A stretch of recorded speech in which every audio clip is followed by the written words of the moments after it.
Podium Podcast. Lo mejor está por escuchar.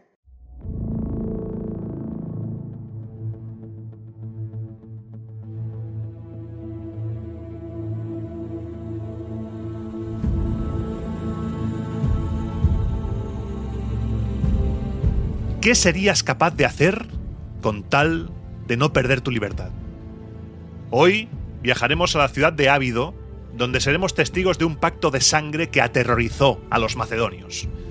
También volveremos al barro de la Galia, donde una siega tranquila se convertirá en una masacre, y nos iremos al Senado, un Senado con una actividad frenética que, acosado por las deudas, se tendrá que poner creativo para no caer en bancarrota porque las inmensas riquezas futuras todavía no han llegado.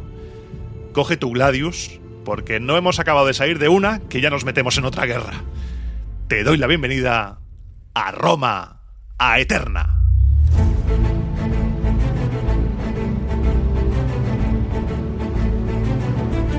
Roma Aeterna, una producción de Podium Podcast con Iván Martín.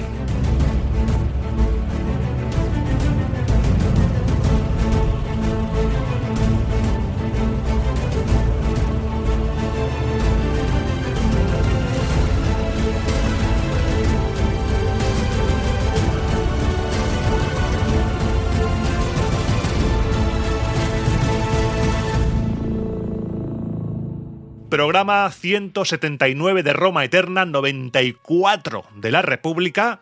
Hoy vamos a seguir con el relato de la República. Roma está enfrascada ahora mismo con los preparativos bélicos para enfrentarse a Macedonia, y mientras los romanos siguen a lo suyo, me gustaría volver a desearte un año propicio, que los dioses os protejan a ti y a tu familia. Este es el primer programa que grabo después de un parón necesario en estas fiestas, y también decirte que en las próximas idus de marzo, el 15 de marzo de este año, si andas por Barcelona, te espero en el Teatre Borràs, donde te contaré la vida de Cayo Julio César de una manera un tanto curiosa y muy alejada de lo que es el formato podcast. Te daré todos los detalles en la sección sin música, porque estoy viendo ahí a lo lejos, sí, están viniendo embajadores de Ptolomeo, del rey Chavalín de Egipto. Estamos en el año 200 a.C., el del consulado de Publio Sulpicio Galba y Cayo Aurelio Cota. Los embajadores egipcios informaron que los atenienses, y hoy es algo que vamos a estar viendo, nos vamos a enfocar todo ahí, en Grecia, los atenienses les habían pedido ayuda contra Filipo, pero que, a pesar de tratarse de aliados comunes, el rey niño, sus consejeros, no tenían ni media intención de enviar a Grecia ni flota, ni ejército, ni nada para atacar o defenderse sin el consentimiento del pueblo romano. Los egipcios aquí, según las fuentes, son conscientes de que la policía del Mediterráneo ahora, de que el primo de Zumosol son los romanos. Egipto, decían los embajadores, se mantendrían en su reino sin intervenir si el pueblo romano quería defender a sus aliados, o bien, si los romanos decidían abstenerse, el faraón enviaría refuerzos suficientes para proteger fácilmente a Atenas contra Filipo. Un estatus diplomático de, lo que vosotros queráis, estamos a vuestra disposición. El Senado agradeció al rey, agradeció a Ptolomeo y a los embajadores su predisposición, y contestó que por supuesto tenían intención de proteger a sus aliados. No vamos a perder la ocasión de meternos en un fregado, dirían los senadores.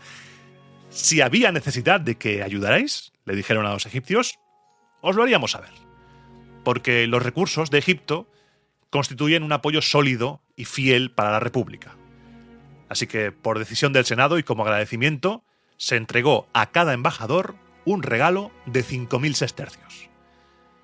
Mientras los cónsules estaban enfrascados realizando el reclutamiento y los preparativos necesarios para la guerra contra Macedonia, la ciudad, en un extraño giro que nos cuentan las fuentes, porque si te acuerdas, la semana pasada la gente estaba hasta las narices de tanta guerra, ahora estaban movidos por un sentimiento de escrupulosidad religiosa típico al comienzo de las guerras.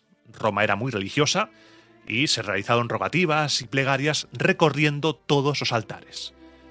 No se quiso omitir nada de lo que se hubiera hecho en cualquier guerra anterior, y se dispuso que el cónsul al que le correspondiera la provincia de Macedonia, a Galba, prometiera mediante voto a Júpiter, unos juegos y una ofrenda.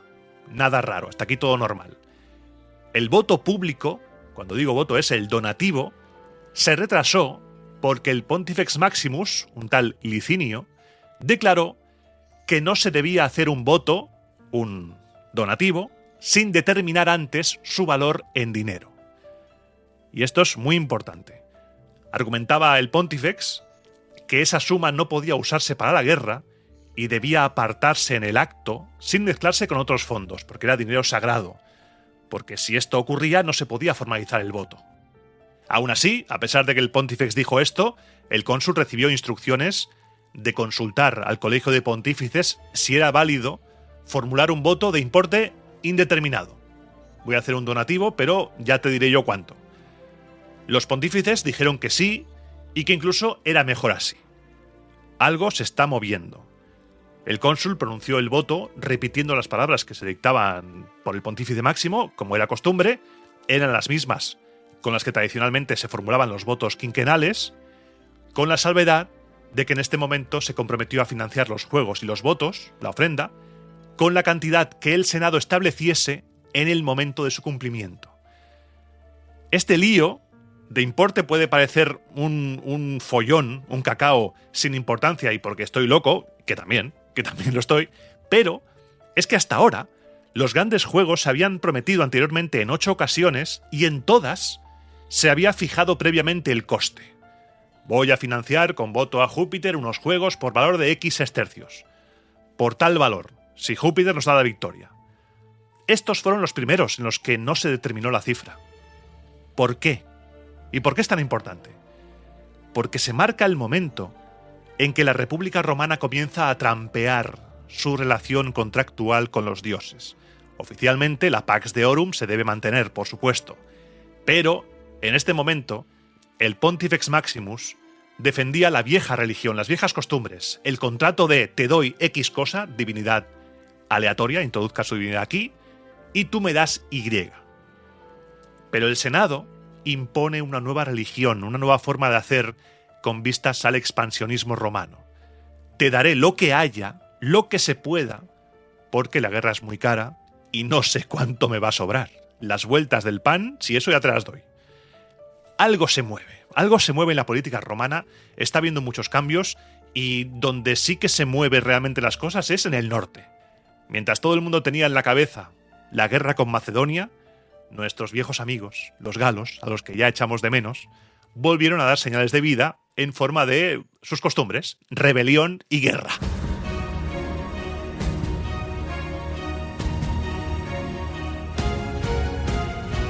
Los ínsubres, que tenían su centro más importante en la actual ciudad de Milán, los cenómanos, que vivían en torno a las actuales Brescia y Verona, y los míticos boios, que no se pierden una, siempre están a punto, siempre están crujientes en su punto, listos para una guerra, habían sublevado a su vez a los celinos, los sílvates y demás pueblos, y capitaneados además por un cartaginés llamado Amílcar.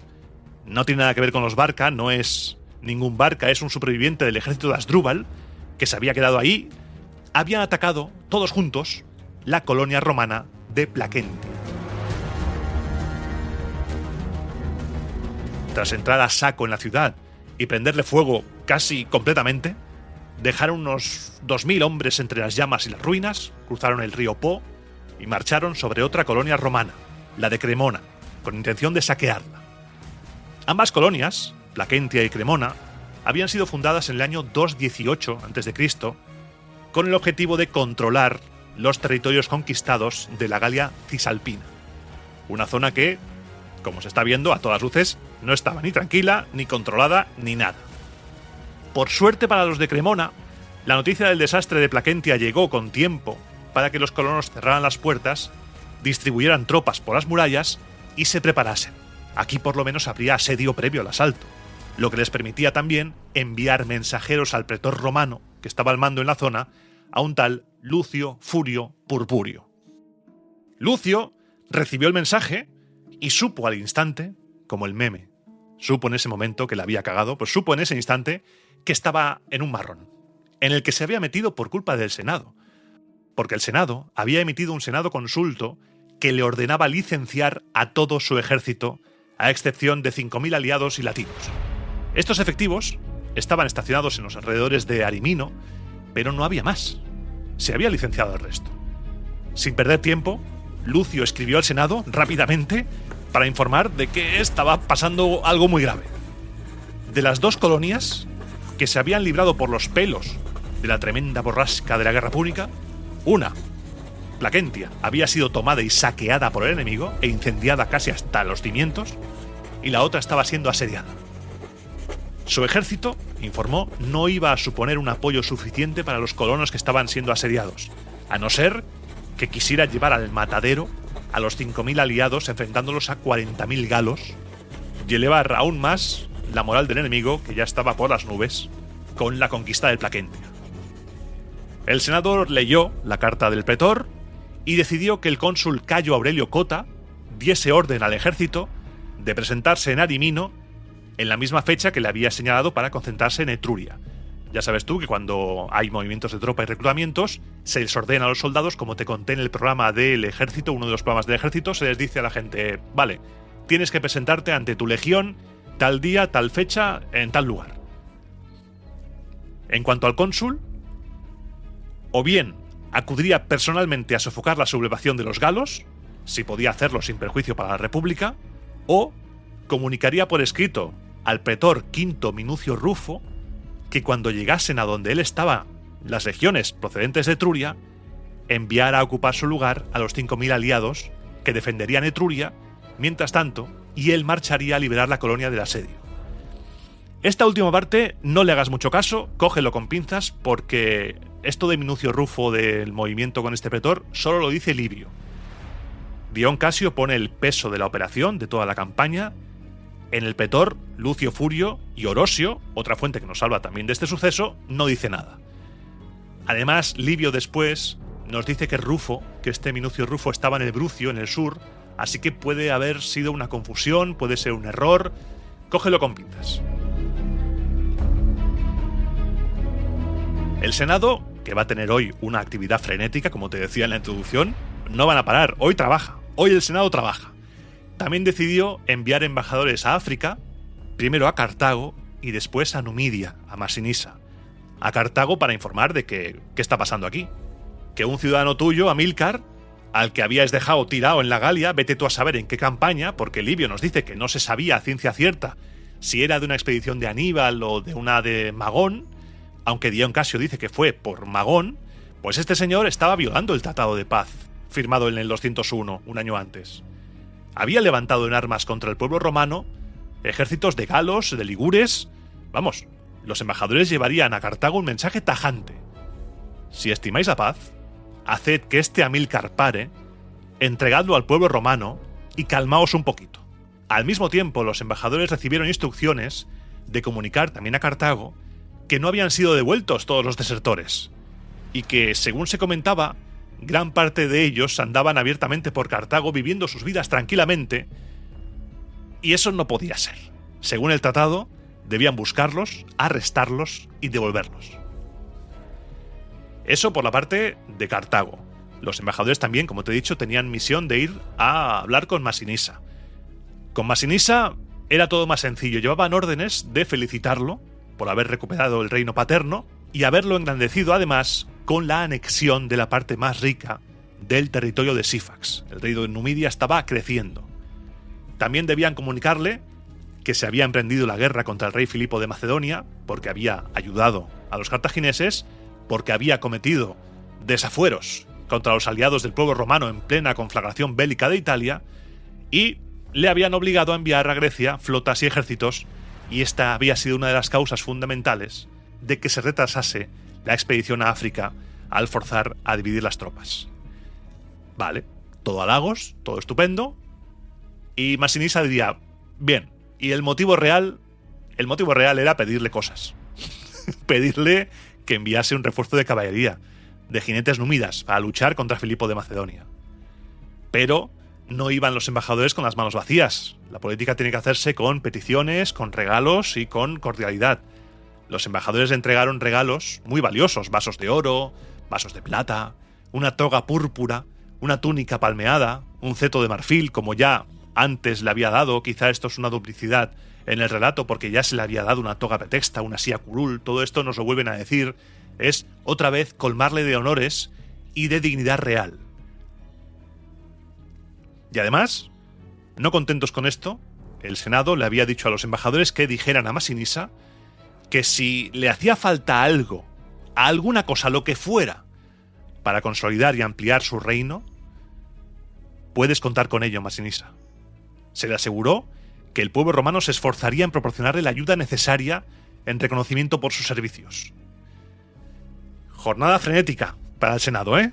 Vamos con la siguiente tanda de peticiones porque la situación en Numidia no estaba ni mucho menos tranquila, porque había el típico pretendiente, y ese pretendiente, como ya hemos insinuado en otros capítulos, era el hijo de Sífax, Vermina, o Vermina, como tú quieras decirlo.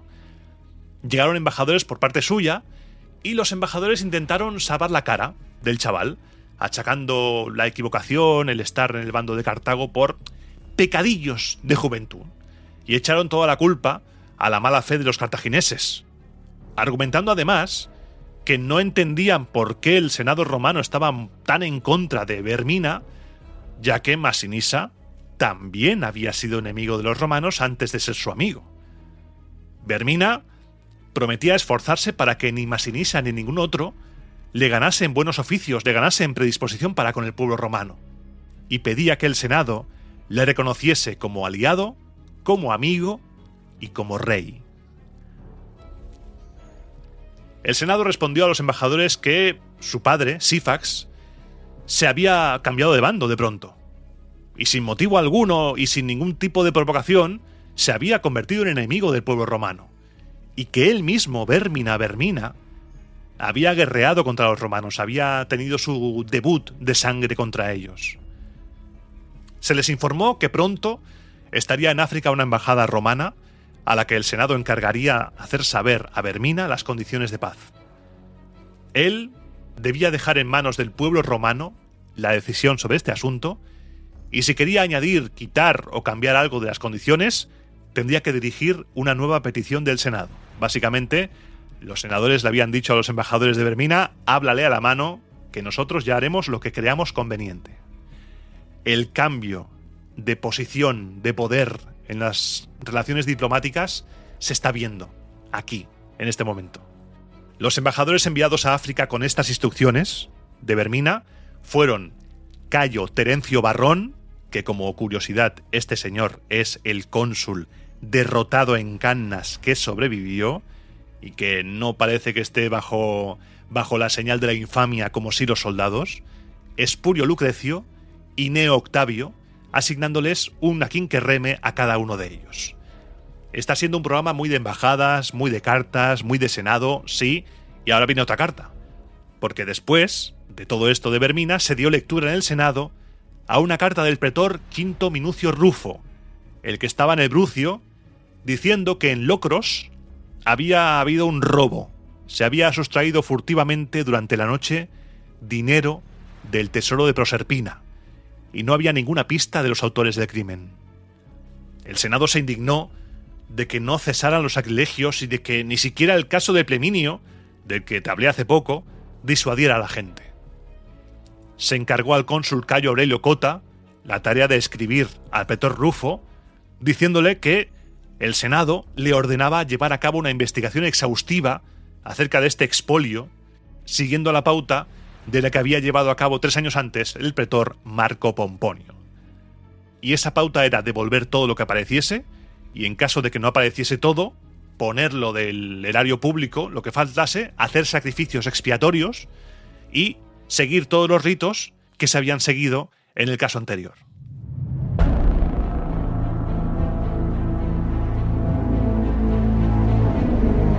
Si el asunto era grave, si a ti que te digan como romano de principios del siglo II que han robado en el templo de Proserpina, un lugar sagrado, pues imagínate cómo te sientes cuando empiezas a recibir noticias de fenómenos extraños, de estos que tanto nos gustan, fenómenos rarunos, Stranger Things. Se hablaba de que en Lucania habían aparecido llamas en el cielo. En Priverno Haciendo buen tiempo, el sol había estado rojo durante un día entero. En Lanubio se había oído un ruido atronador durante la noche en el templo de Juno Sóspita. También llegaban noticias de nacimientos monstruosos de animales en muchos sitios. En la Sabina había nacido una criatura que las fuentes dicen que no se sabía si era niño o niña, y había aparecido otro chico de 16 años ya, también de sexo incierto. En Frusinón había nacido un cordero con cabeza de cerdo, y en Sinuesa un cerdo con cabeza humana. En Lucania, además, un potro con 5 patas. Tienes esto sobre la mesa, eres un romano del siglo II y dices, vamos a matarlos a todos. Son monstruosidades, son presagios funestos, hay que acabar con ellos. El Senado consideró que todos estos seres, por muy duro que nos parezca, así lo dicen las fuentes, todos estos seres eran monstruosos y aberrantes, fruto de una naturaleza, de unos fenómenos que pervertían las especies, por lo que fueron rechazados, por decirlo así finamente, y con particular horror los 2 chavales. Se les dio orden de echarlos al mar, inmediatamente, como ya se había hecho poco antes, en otro caso que también te conté, durante el consulado de Cayo Claudio Nerón y Marco Livio en el año 207.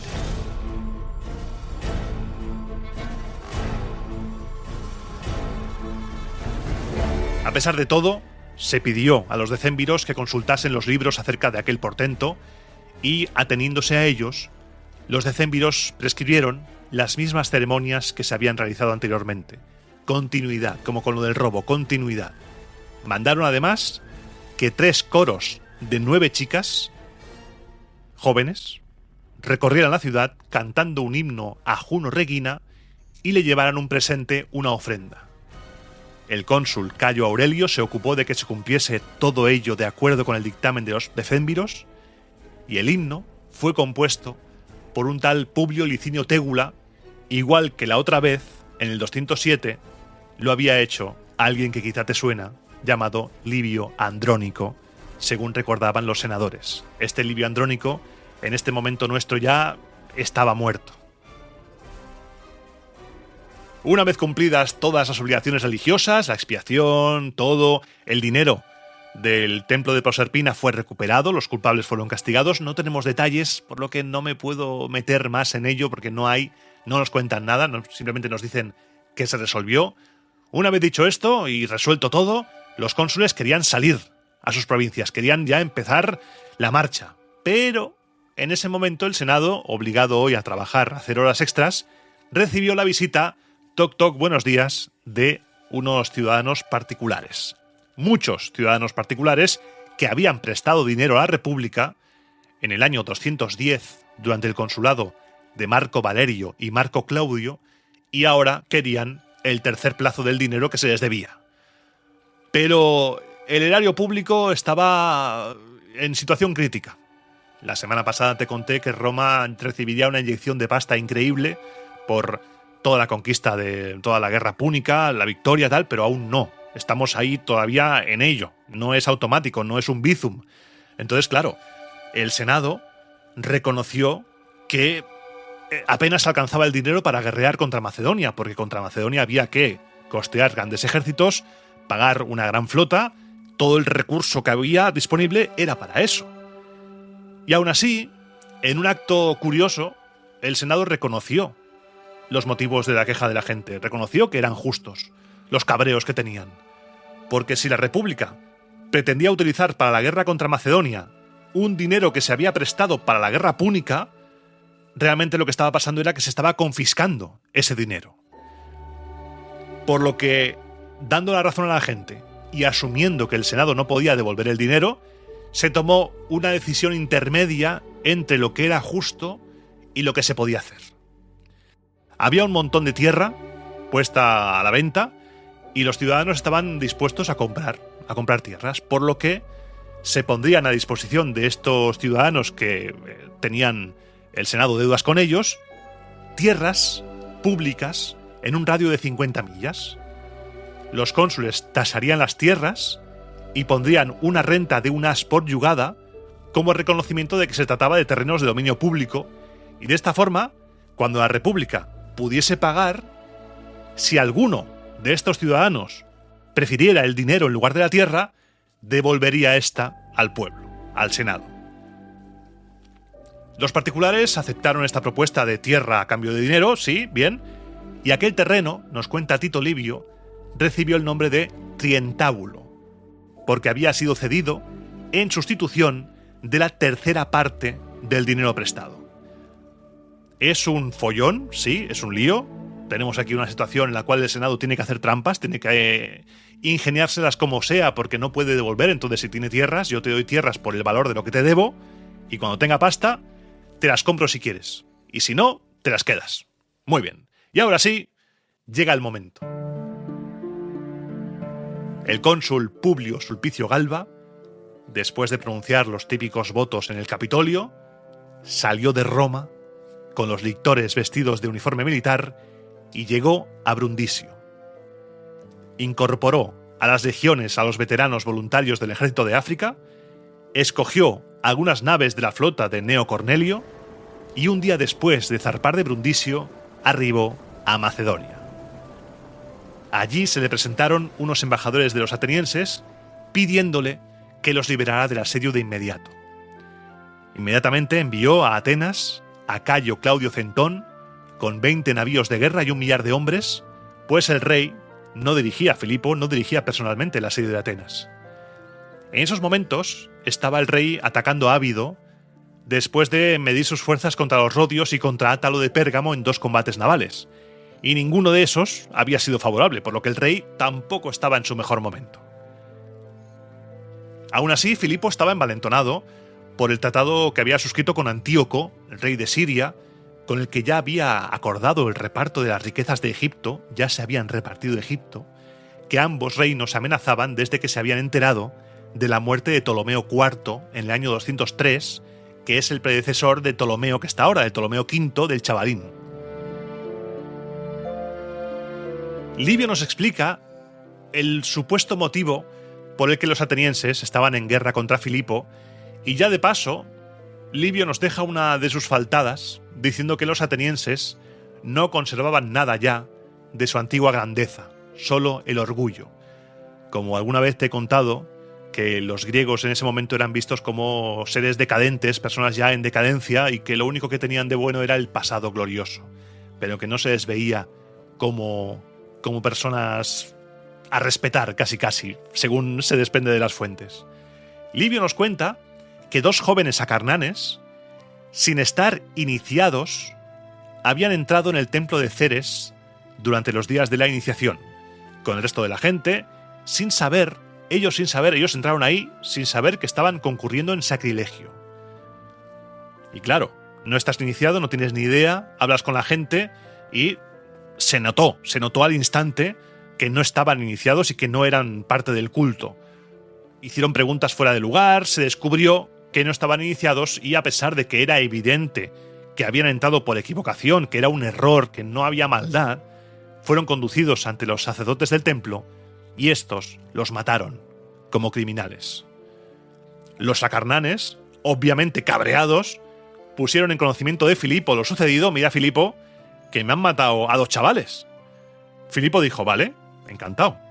Autorizó a los acarnanes a hacer la guerra contra los atenienses y además el propio rey facilitó tropas a los acarnanienses para que sirvieran de refuerzo.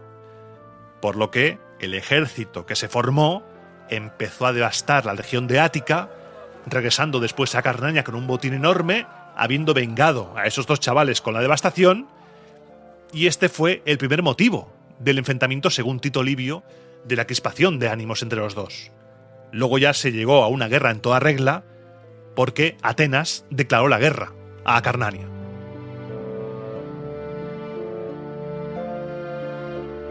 Mientras todo esto pasaba, el rey Átalo de Pérgamo y los rodios llegaron hasta Egina, persiguiendo a Filipo, que se batía en retirada hacia Macedonia como hacía normalmente siempre, era campaña rápida y volver. En ese momento el rey decidió moverse al Pireo, el rey Átalo de Pérgamo, para renovar y blindar su alianza con los atenienses. Atenas era como el tesoro a proteger por el rey Átalo de Pérgamo, por los romanos, y el tesoro a conquistar por los macedonios. La ciudad de Atenas se volcó con el rey Átalo de Pérgamo. Cuentan que todos los ciudadanos salieron en masa a recibirlo, con sus mujeres, con sus hijos, vítores, gritos de alegría. Salieron hasta los sacerdotes con los distintivos sagrados, todo el mundo. Faltó poco para que hasta los dioses salieran de los santuarios para dar la bienvenida al rey Átalo de Pérgamo, lo que nos da una idea de la desesperación que reinaba en el ambiente. Atenas estaba a topísimo contra el rey de Macedonia y a topísimo con Átalo de Pérgamo, como nos cuenta Livio.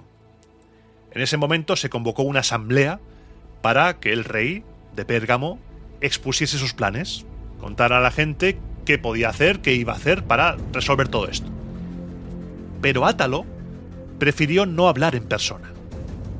Le pareció más digno poner sus ideas por escrito, quizá para evitar el mal trago de tener que relatar allí mismo sus propios favores a la ciudad, o tal vez para que su modestia no se viera atropellada por los aplausos y las efusiones incontroladas de la gente.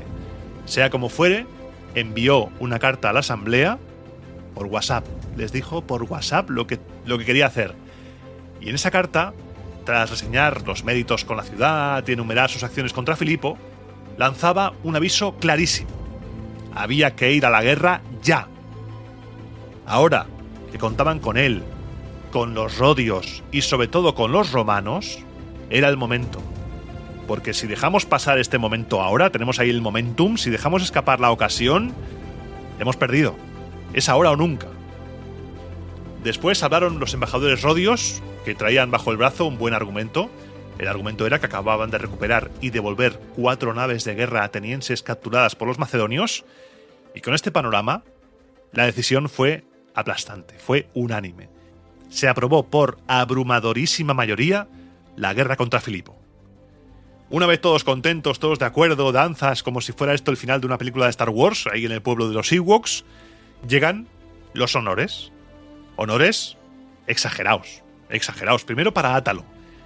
Se propuso, para que veas, se propuso añadir a las 10 tribus atenienses, arcaicamente eran 4, después 10, tal, esas 10, se propuso añadir otra, una llamada Atálida.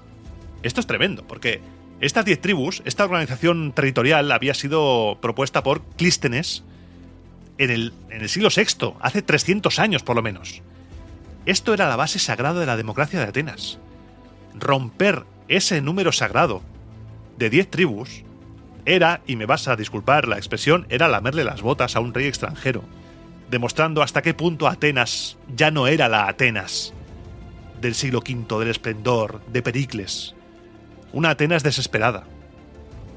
Eran supervivientes aduladores, o quizá las fuentes romanas los presentan como supervivientes aduladores. Recuerda la mala imagen que se da por las fuentes romanas de los griegos, cosa que Livio ya nos está diciendo. Así que todo esto, como Livio no estaba ahí, tendrás que ponerlo un poco con pinzas, entre comillas, creérnoslo a medias. Sí que el proceso general de la amistad de los atenienses con Átalo sí, pero esto quizá, para los rodios, por su valor y por sus méritos, se les regaló una corona de oro a cada uno, se les concedió la ciudadanía y se les devolvió así el gesto que habían tenido con ellos. Tras el reparto de honores, abrazos y dineros, cada uno se fue por su lado. Átalo regresó con su flota a Egina y los rodios pusieron rumbo a Acea y de ahí a su casa, a Rodas. En el camino fueron pasando por las islas y una tras otra, todas entraron en la alianza. Solo hubo 3 que se resistieron a entrar en esta nueva alianza: Andros, Paros y Citnos, que seguían ocupadas por guarniciones macedonias. Átalo se quedó un tiempo inactivo allí en Egina, había enviado emisarios a Etolia y esperaba que apareciesen sus embajadores, pero la espera fue inútil. No consiguió levantar en armas a los etolios. Etolios que estaban bastante de acuerdo, estaban conformes con la paz a la que habían llegado con Filipo. Mal que bien, madrecita, diosito, virgencita, que me quede como estoy. No sé cómo es el dicho, pero más o menos es esto. Prefiero quedarme así que embarcarme en aventuras y vete tú a saber. Por lo que los etolios estaban bien con Filipo y se quedaban. Y aquí Livio nos deja una reflexión táctica interesante. Nos dice que si Átalo y los rodios hubieran seguido presionando a Filipo sin darle cuartel, habrían podido ser ellos los libertadores de Grecia, pero le permitieron pasar de nuevo el Helesponto y reagrupar sus fuerzas, ocupando puntos estratégicos de la Tracia. Con ese error, dice Livio, alimentaron la guerra, duró más, y dejó entonces a los romanos la gloria de mantenerla y de llevarla a término, acabarla y ser ellos los libertadores. Porque Filipo, pese a no haber podido con Átalo y con los rodios, no se asustó ni siquiera ante la perspectiva de una guerra contra Roma. El rey dividió sus fuerzas. Envió a un tal Filocles, uno de sus prefectos, de sus jefes, a devastar los campos atenienses con 2000 efectivos de infantería y 200 jinetes. Confió el mando de la flota a un señor llamado Heráclides para que se dirigiera a Maronea, y él mismo marchó hacia allí por tierra con 2000 hombres de infantería ligera y 200 caballos. Tomó Maronea al primer asalto.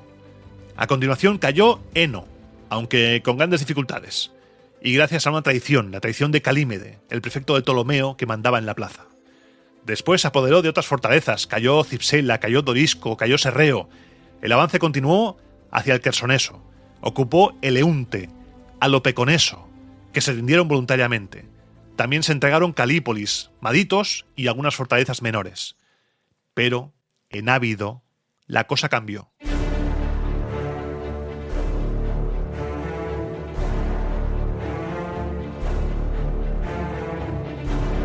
Los habitantes de Ábido cerraron las puertas al rey macedonio sin recibir siquiera a sus embajadores.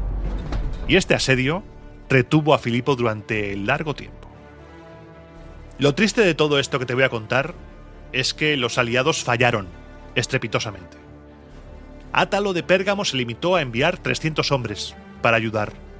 Los rodios, una cuatrirreme. Y eso que tenían la flota atracada justo enfrente, en Ténedos. El propio Átalo se desplazó hasta allí más tarde, cuando la resistencia de Ábido estaba al límite, dándoles una pequeña chispa de esperanza por su proximidad, pero no movió un dedo por ayudarlos, ni por tierra ni por mar. Las cosas claras. Los abidenos, abidenses, abideños, como sea el gentilicio, se defendieron solos. No tuvieron ayuda. Con la artillería emplazada en las murallas, impedían que el enemigo se acercara por tierra y amenazaban a los barcos enemigos por mar. Pero cuando se derrumbó parte de la muralla y los enemigos penetraron mediante túneles por debajo hasta el muro interior que habían levantado a toda prisa, se había acabado y los asediados intentaron negociar. Enviaron parlamentarios al rey Filipo con una propuesta. La propuesta era entregar la ciudad si se dejaba marchar a la cuatrirreme Rodia con su tripulación, a las tropas de Átalo, y además se permitía a los ciudadanos salir de allí con una sola prenda de vestir a cada uno. Pero la respuesta de Filipo fue tajante. ¿Me habéis tenido aquí todo este tiempo? ¿Aquí aguantando? No. Aquí solo habrá paz si la rendición es incondicional. No acepto términos, os rendís con todo. Los parlamentarios volvieron a Ábido con la respuesta del rey Filipo y la ciudad estalló en una mezcla de rabia, de desesperación, de lloros, de furia, en un arrebato de furor idéntico al de los saguntinos e idéntico al que ya hemos visto en Hispania, relatos que quizá están más en el mito que en la realidad. La gente de Ábido tomó decisiones extremas. Encerraron a todas las mujeres en el templo de Diana y a los muchachos libres y a los niños con sus nodrizas en el gimnasio. Llevaron todo el oro y la plata al foro, amontonaron las prendas de valor en la nave Rodia, llenota de Cícico que estaba en el puerto, trajeron a los sacerdotes y a las víctimas para el sacrificio y levantaron un altar en el centro de la ciudad. Entonces eligieron a un grupo de hombres que tenían una misión horrible y que yo, mientras te la cuento, me estoy asustando de lo que puede llegar a ser el terror, a ser capturado. ¿Cómo te puede llevar a estos extremos el miedo? Yo no puedo transmitírtelo 100% porque no lo he vivido, pero ¿hay un destino peor que la muerte? Sí. ¿Lo hemos hablado alguna vez? Sí, hay destinos peores que la muerte.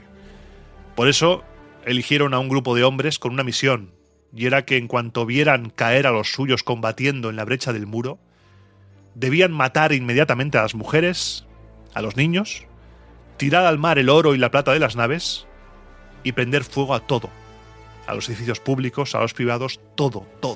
Arrasar con la ciudad, matar a todo el mundo, matarse entre ellos y que los macedonios no consiguieran nada de ello. Los sacerdotes pronunciaron una fórmula de execración y los elegidos juraron ejecutar el plan. Después, todos los hombres en edad militar juraron que nadie se retiraría vivo del combate si no era como vencedor. Y así, con el pensamiento puesto en los dioses y con la certeza de quién va a morir, se batieron en la pelea con tanto tesón, con tantas ganas, tanta furia, que el propio rey, asustado ante aquel frenesí suicida, ordenó detener el combate cuando la noche estaba a punto de caer. Pero al amanecer del día siguiente, todo se vino abajo. Los ciudadanos principales, los encargados de esa parte horrible del plan, vieron que quedaban muy pocos supervivientes y que estaban heridos o extenuados, cansados, agotados.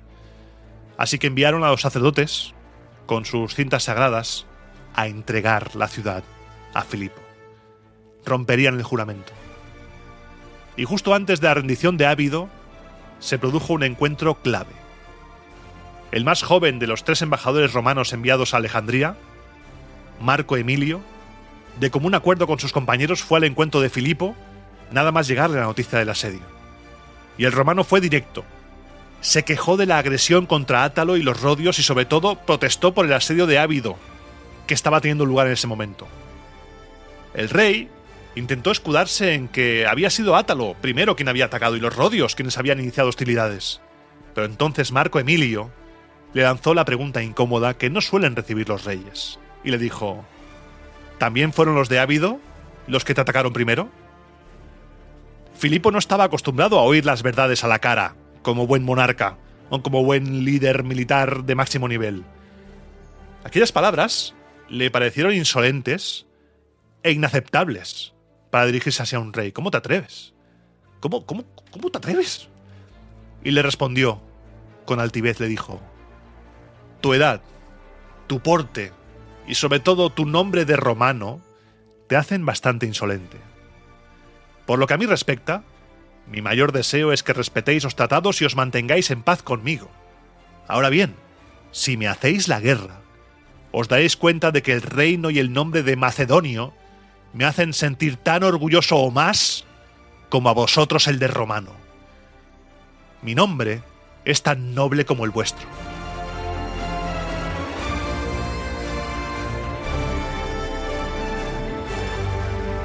Tras despedir así al embajador, Filipo se hizo con el oro, la plata y todos los objetos de valor de la ciudad, pero se quedó sin el botín humano. Porque la población de Ábido se sintió traicionada de golpe. Vieron caer a los suyos en combate y se acusaron mutuamente de perjurio, cargando contra los sacerdotes por haber entregado vivos al enemigo a quienes estaban consagrados a la muerte. La masa de gente, nos cuentan las fuentes, entró en tal frenesí que todos se precipitaron a matar a mujeres, a niños, a matarse entre ellos, a suicidarse de todas las formas posibles. Fue una matanza propia entre ellos. El rey se quedó pasmado, de piedra ante lo que estaba viendo. Hizo parar a sus soldados. Stop, freno, que nadie haga nada. Y dijo que dejaría a los abidenses 3 días para morir o hacer lo que quisieran. Durante ese plazo, los vencidos, nos cuentan las fuentes, que cometieron toda clase de atrocidades consigo mismos, como si fueran los vencedores más ensañados contra la población. Salvo aquellos a quienes las cadenas u otras trabas físicas impidieron quitarse la vida, no cayó ni un solo habitante de Ábido vivo en poder del enemigo. Se mataron entre ellos. Es una cosa tremenda. Filipo dejó una guarnición en las ruinas de Ábido y regresó a su reino. Pero igual que le había ocurrido a Aníbal con la destrucción de Sagunto, el desastre de Ábido infundió a Filipo la audacia necesaria para hacer la guerra contra Roma. Fue entonces cuando le llegaron las noticias definitivas. El cónsul se encontraba ya en el Epiro, Galba. Había conducido sus fuerzas terrestres hasta Apolonia y la flota a Córcira para pasar allí el invierno del año 200.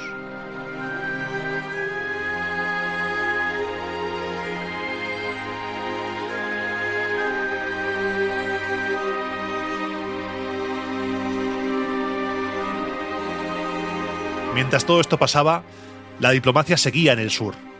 Los embajadores enviados a África recibieron la respuesta de los cartagineses sobre el asunto de Amílcar, el líder del ejército galo. Cartago aseguró que lo único que podían hacer era condenarlo al exilio y confiscar sus bienes, no más. Y en cuanto a los desertores y esclavos fugitivos, habían devuelto a los que habían logrado encontrar. Los que hemos podido encontrar los hemos devuelto. Vamos a enviar diputados a Roma para dar explicaciones sobre el resto, sobre lo que ha pasado. No os preocupéis. Como gesto de buena voluntad, vamos a enviar a Roma 200.000 modios de trigo y otros tantos al ejército de Macedonia. No os preocupéis.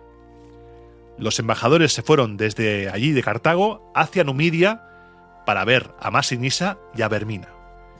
A Masinisa le entregaron los regalos, le dijeron las instrucciones, todo. Masinisa ofreció 2.000 jinetes númidas, de los cuales los romanos solo aceptaron 1.000. Él mismo supervisó el embarque de las tropas y los envió a Macedonia acompañados de otros 200.000 modios de trigo y otros tantos de cebada. Y ahora la misión última ya era Vermina. Vermina salió al encuentro de los embajadores hasta la frontera de su reino y, como ya era previsible, se mostró dócil, se mostró completamente de buen rollo. Dejó que los embajadores redactaran las condiciones de paz que ellos quisieran. Dijo que para él sería buena y justa cualquier paz. Bueno, por supuesto, hombre, quieres el trono, vas a tragar con lo que te pongan. Vamos, esto está clarísimo. Se establecieron los términos y se le indicó que enviara una delegación a Roma para ratificarla. Por esa misma época, cambiamos de escenario, volvió a Roma desde Hispania el procónsul Lucio Cornelio Léntulo.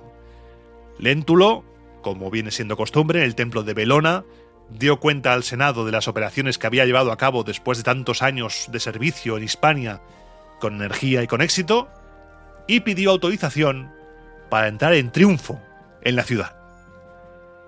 El Senado le dijo: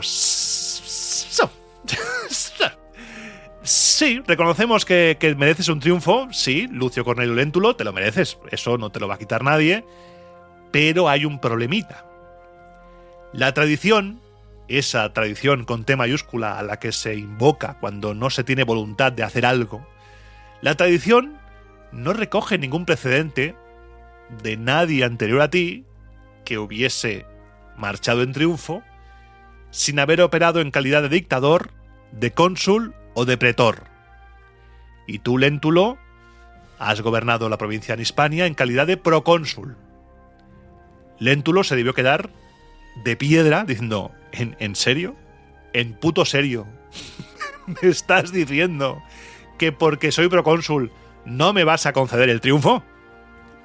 ¿A qué estamos jugando aquí? Rápidamente, para intentar calmar los ánimos, se intentó buscar una solución intermedia. A ver, triunfo o no, te vamos a conceder una ovatio en lugar de un triunfo completo. Pero aquí el tribuno de la plebe Tiberio Sempronio Longo se plantó. Dijo que ni ovatio ni ovatia, nada, que eso tampoco se ajustaba a la tradición. Imagínate la bronca monumental en el templo de Belona y al final el tribuno acabó cediendo. Y por decreto del Senado, Lucio Léntulo entró en la ciudad recibiendo la ovatio. No se llevó el triunfo, pero bueno, por lo menos una ovación.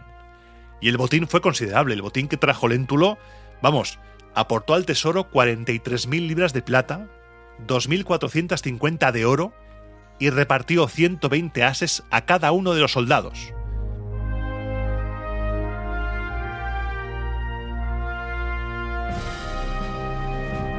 Una vez repasado Grecia, el sur en África y en Roma, vamos al norte. Nos hemos dejado un frente abierto ahí, porque la acción real, la buena, la chicha, pasa allí.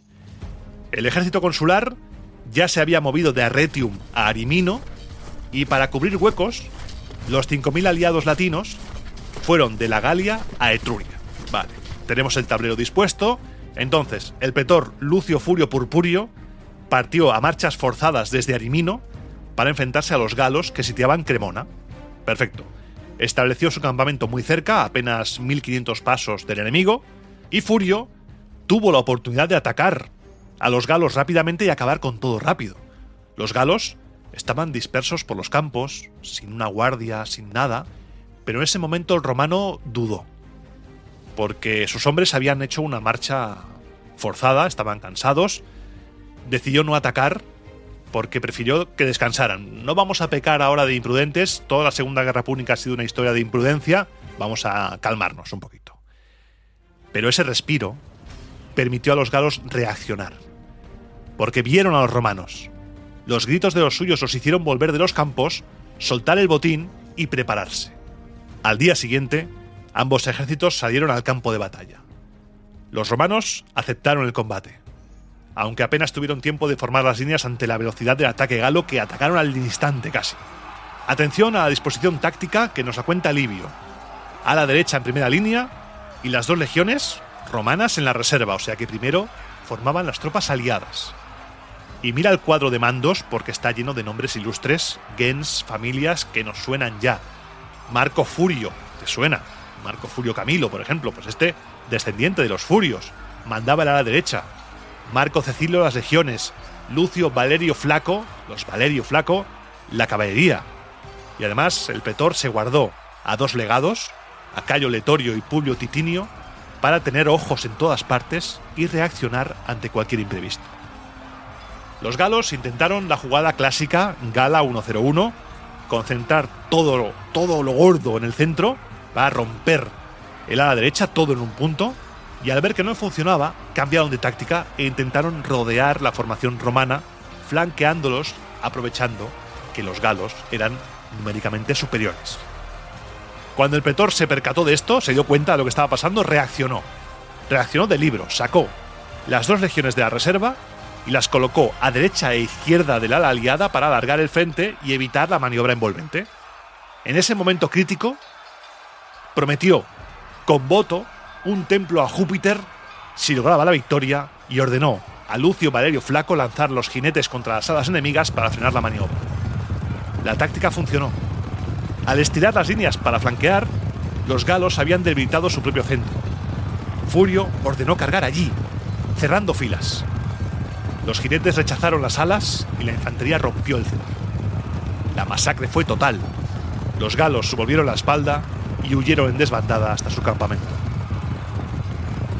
La caballería romana salió en su persecución, seguida de la infantería que asaltó el campamento enemigo. Las cifras son tremendas. Menos de 6.000 hombres escaparon. Murieron o fueron capturados cerca de 35.000 enemigos, cuentan las fuentes. Los romanos capturaron 70 enseñas militares y más de 200 carros cargados de botín.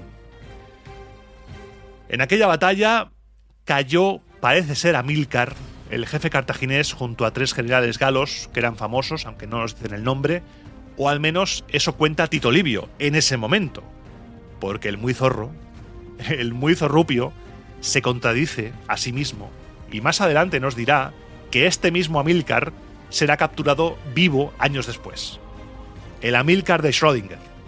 Pero sea como fuere, para la rebelión gala de hoy, Amílcar ya está fuera de juego. Se desactiva todo lo del norte. Y además, se recuperaron 2.000 presos de Placentia.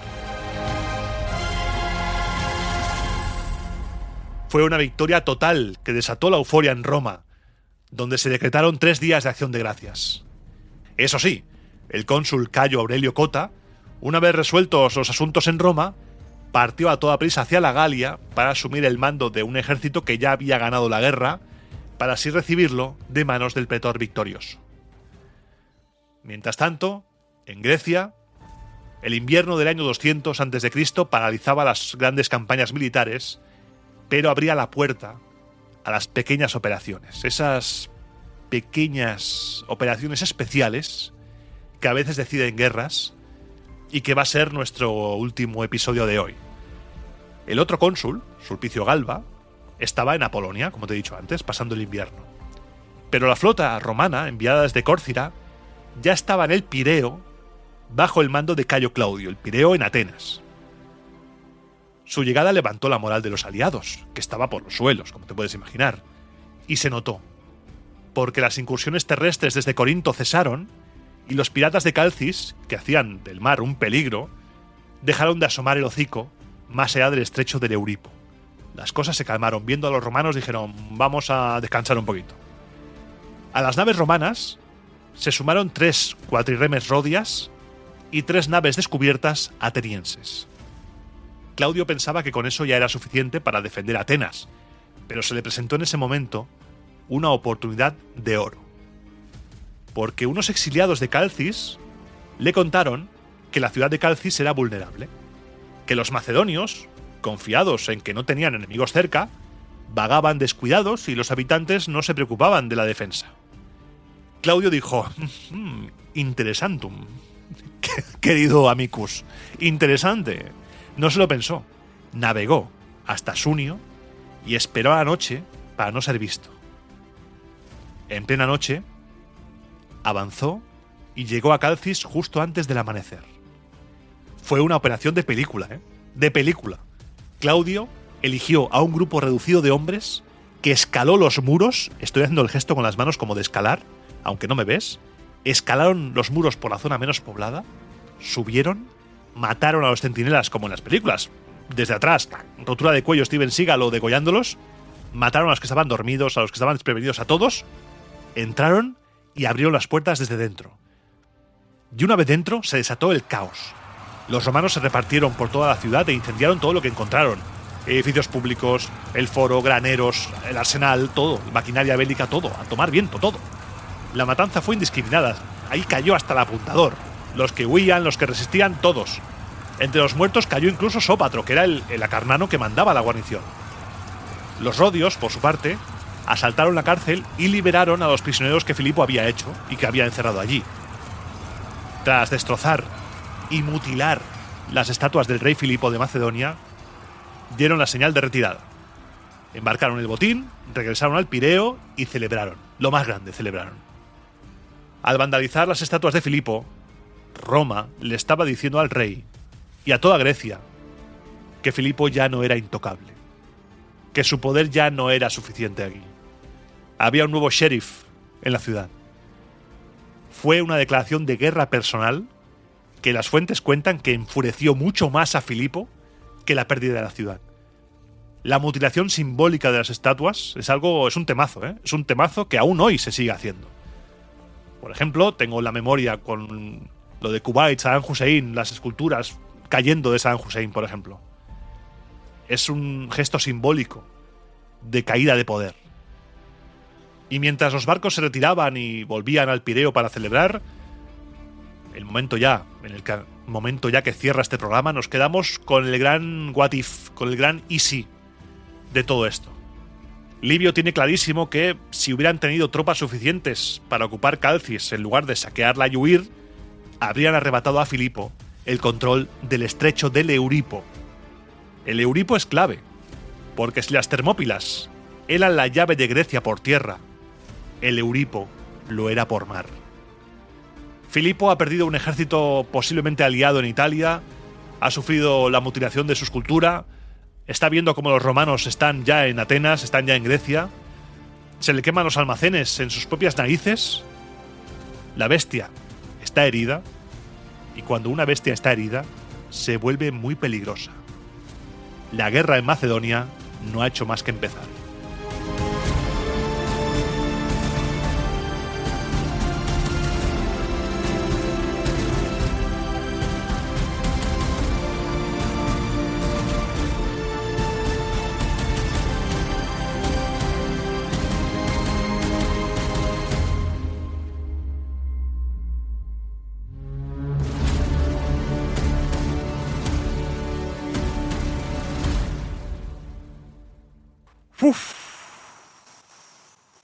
Y aquí comienza la sección sin música. Voy a beber agua, un segundo.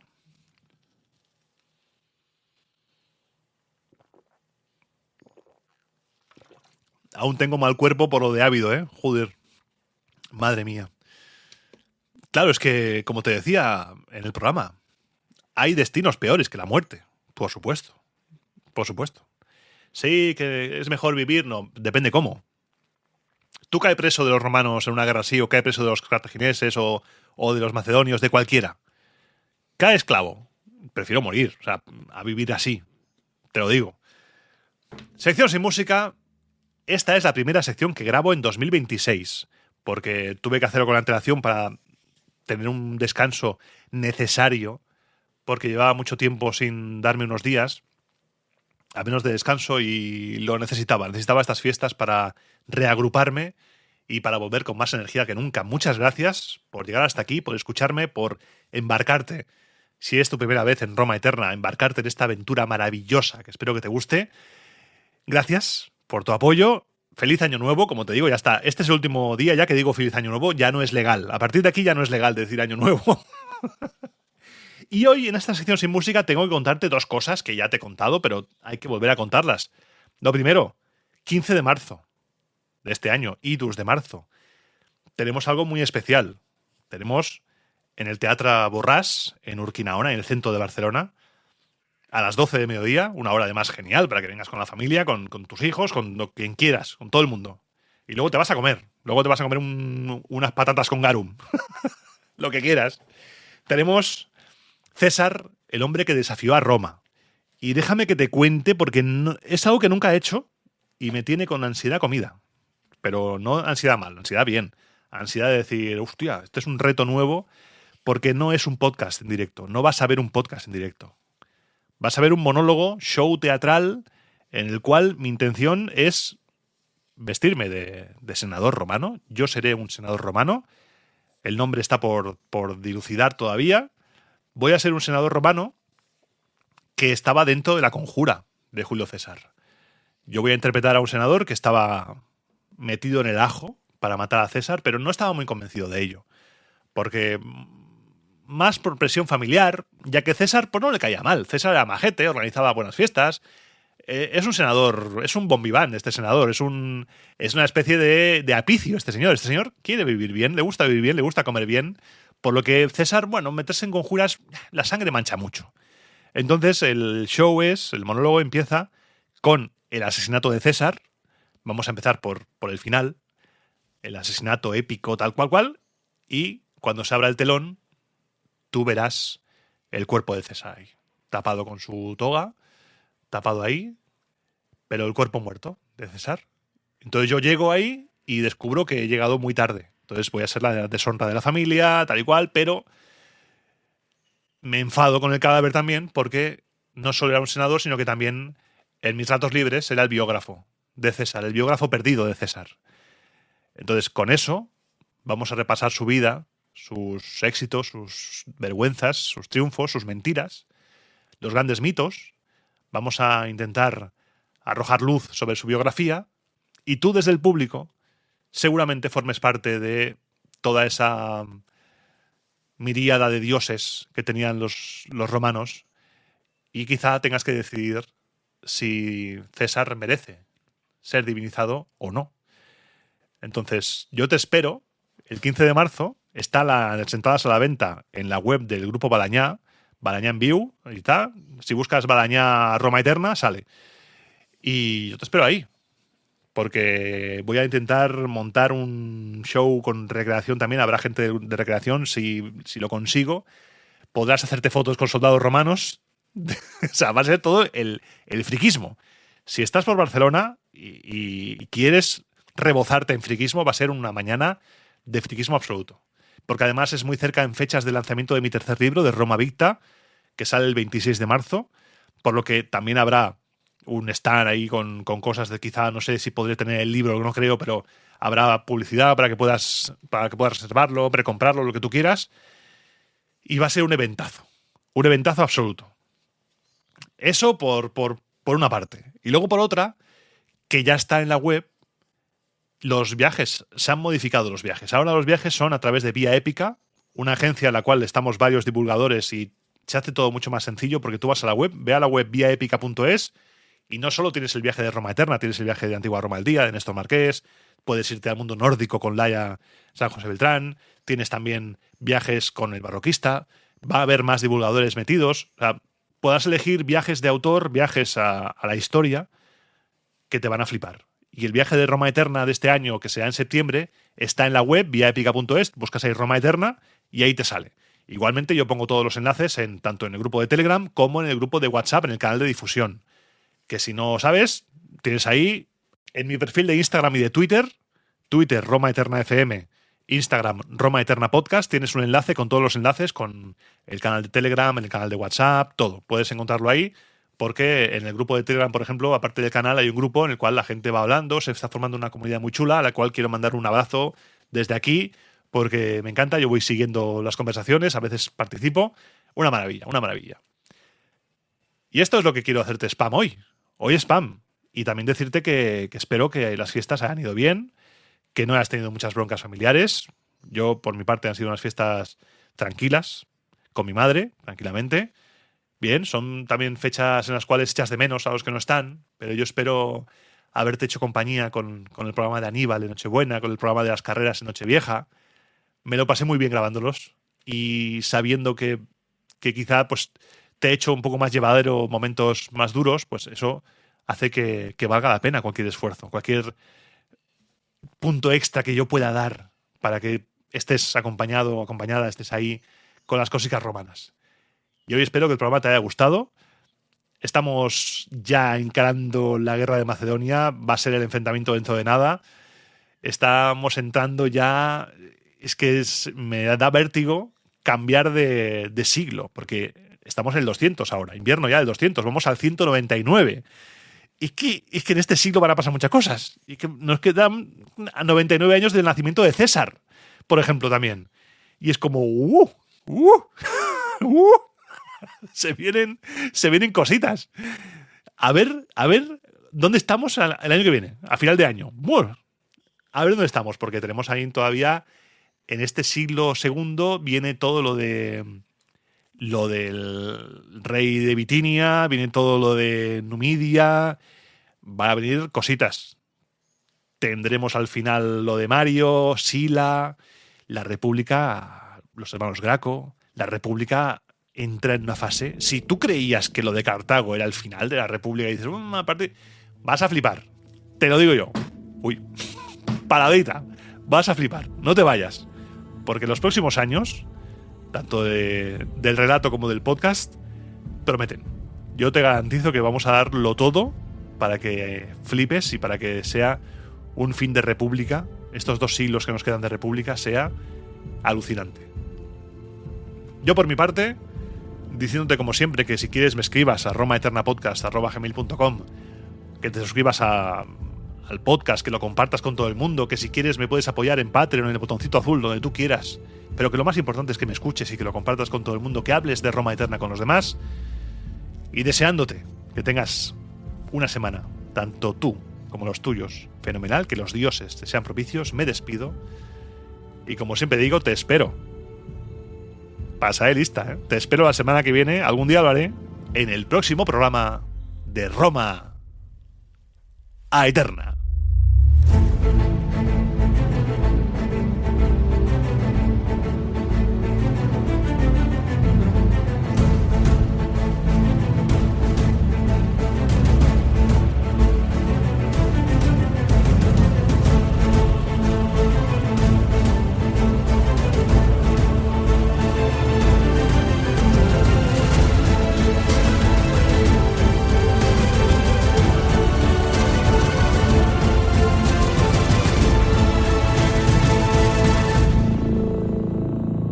Y aquí, en la sección del final, te digo que 15 de marzo, Barcelona, en teoría 22 de marzo Madrid, pero todavía en el momento de grabar esto no se han abierto las entradas. Ve mirando si eres de Madrid o te queda mejor Madrid. Ve mirándolo porque el 22 de marzo, hasta donde yo sé, toca Madrid, 22 de marzo. Así que échale un vistacillo a la web del Grupo Badañá, que es donde se compran las entradas, porque ahí te espero también, ¿eh? 15 de marzo Barcelona, 22 de marzo Madrid, 26 de marzo el Libro. Me va a dar un ataque. Suerte que estoy calvo ya y el pelo no lo voy a perder, pero las canas en la barba están saliendo, pero a mogollón, a mogollón. Espero no quedarme calvo de barba, porque si no ya me salgo a la calle con una capucha, porque la barba es el Wonder Bra de los hombres. Y eso es así y hay que asumirlo con deportividad. Un fuerte abrazo. Te espero en el siguiente. Muchas gracias por llegar hasta el final. Como te he dicho antes, feliz año nuevo. Y que pases una semana, unos días maravillosos. Adiós.